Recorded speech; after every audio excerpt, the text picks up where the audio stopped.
So we're finally going to put the truck back together so I can get back on the trails after being broken for what felt like an eternity, almost 2 months.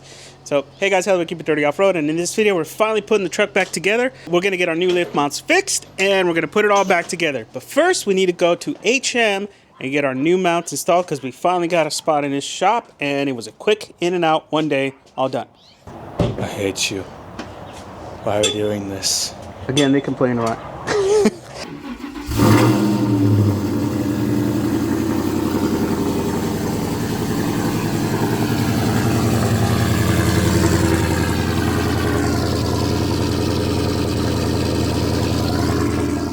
Now, before we head out to HM, here's a quick reminder of what the OEM leaf hangers looked like with the crack in the actual arm.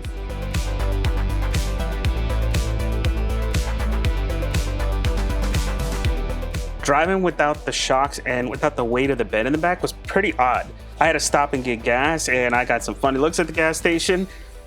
And then the journey on the freeway was a little bouncy without all that extra weight and without the shocks doing any kind of dampening. Kevin and his guys made really quick work out of getting the leaf hanger replaced. Within a couple hours, they got a hold of me, and I drove down the right as they were getting ready to put the final bolts in the back of the leaf hangers.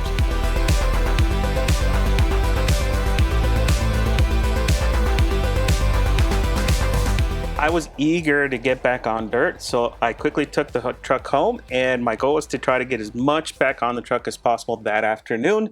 Now, we're gonna start off by at least getting the rack off and getting the bed on.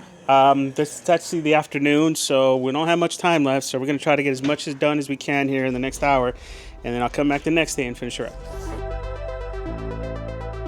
So we took off the bed rack, installed the bed. It was much easier going in.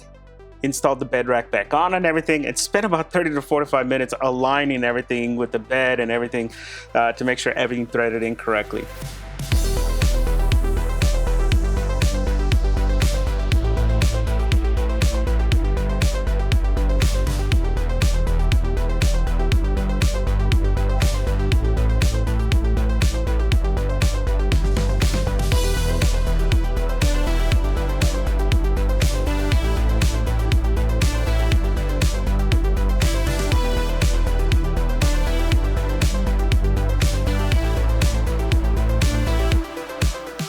But we did run out of time. By the next morning, I went ahead and started to wire everything back in, including the batteries, getting the battery cover plate back on.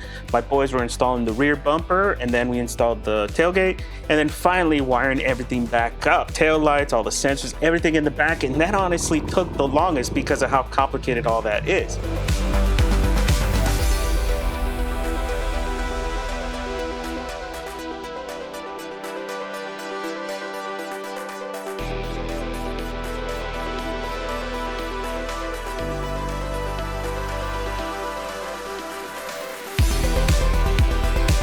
Now the final step was installing the shocks. The 4.0s are heavy and we didn't want to damage them, so we took our time here and we did one final bolt check to make everything was good, and she was done and ready to go.